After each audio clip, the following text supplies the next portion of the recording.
Let's dive right into this because we're looking at a looming urban challenge for London today. It's one of those things that touches absolutely all of us eventually, but that we rarely talk about until it's a little too late. We are talking about a true crisis of space. But what's really fascinating as we start this explainer is that we actually have an incredible historical blueprint for solving it. So what happens when a city of 9 million people simply runs out of room for the dead? It's a pretty heavy question, right? But as we look back to the 1850s, we can quickly see that this is not the first time London has had to figure this out. Believe it or not, the Victorians actually faced their own massive spatial emergency.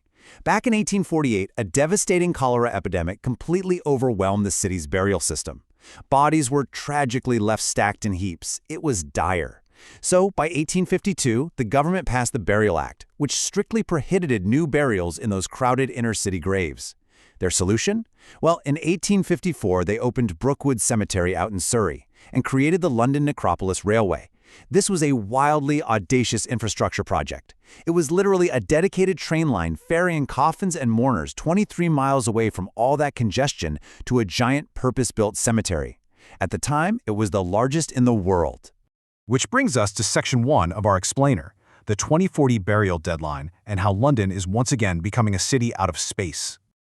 A crucial takeaway from a recent City Hall audit boils down to this highly alarming number, 17. According to official projections, 17 local authorities in London will completely run out of burial space by the year 2040. Actually, scratch that. For some, it is much more urgent than 2040. Right now, 3 boroughs, Camden, Hackney, and Tower Hamlets, have absolutely zero capacity left today. None. Grieving families in these specific areas are already being forced to rely on out-of-borough provisions just to lay their loved ones to rest. So, what is driving this? Well, the demographic shift is staggering. By 2040, nearly 41% of London's population will be 65 or older. This aging demographic is putting unprecedented pressure on a system that simply cannot expand its physical footprint within the city limits. And, this isn't just some abstract data point. This represents everyday Londoners who are going to face the harsh reality of being told their local community simply has no room left for them. And all this scarcity leads us right into Section 2, the exceptionally high price of dying. Basic supply and demand, right? When space vanishes, prices go through the roof. The premium Londoners pay right now is just staggering. The average burial in London is hitting well over £8,500. Compare that to the Northeast, where it's around £4,500. That is a massive financial burden on families during an already incredibly difficult and emotional time. And remember, that is just the average.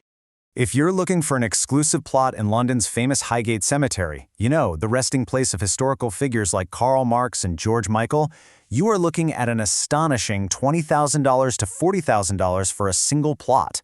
It's wild, but the land values of the living are directly dictating the land values of the dead in the capital. So, how do we actually fix this without bankrupting families? Let's look at Section 3, the grave reuse solution. Specifically, a method called lifting and deepening. Now, grave renewal might sound intense, but it's basically the process of extinguishing burial rites on long-abandoned plots so the space can be safely and respectfully reused for new interments. It explicitly targets graves where the last burial was over 75 to 100 years ago. The whole goal here is maintaining the heritage of these old cemeteries while practically making room for the newly deceased. Here is how it actually works in practice. First, you wait at least 100 years. Then, you dig deeper, moving the old skeletal remains further down into the exact same plot. Finally, you place the new burial on top. The City of London Cemetery is already successfully pioneering this lift and deepen method. It's a careful, highly regulated puzzle that keeps historical remains in their original resting place while essentially doubling the utility of the space. But maybe digging deeper in the city isn't your preferred answer. That brings us to Section 4, escaping to the country with natural and woodland burials. Modern out-of-town burials are really adapting to our modern environmental concerns. Natural and woodland burials on the outskirts of London require biodegradable coffins, and they completely ditch those traditional concrete headstones. Instead, they focus on tree planting and wildflower meadows. It essentially transforms a cemetery into a wildlife preserve, offering an incredibly eco-friendly and sustainable legacy. We're seeing sites across Essex, Surrey, and Kent completely redefine the modern cemetery.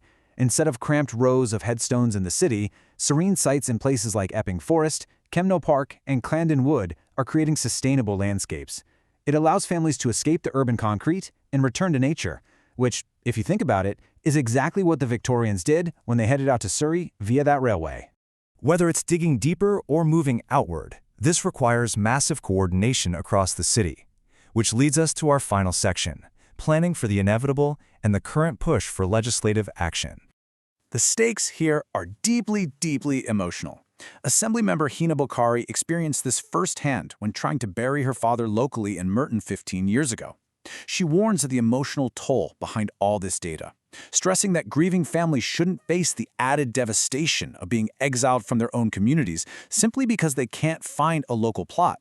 To combat this, Liberal Democrat peers have introduced a new bill aiming to legally mandate guaranteed burial ground provision within local development plans.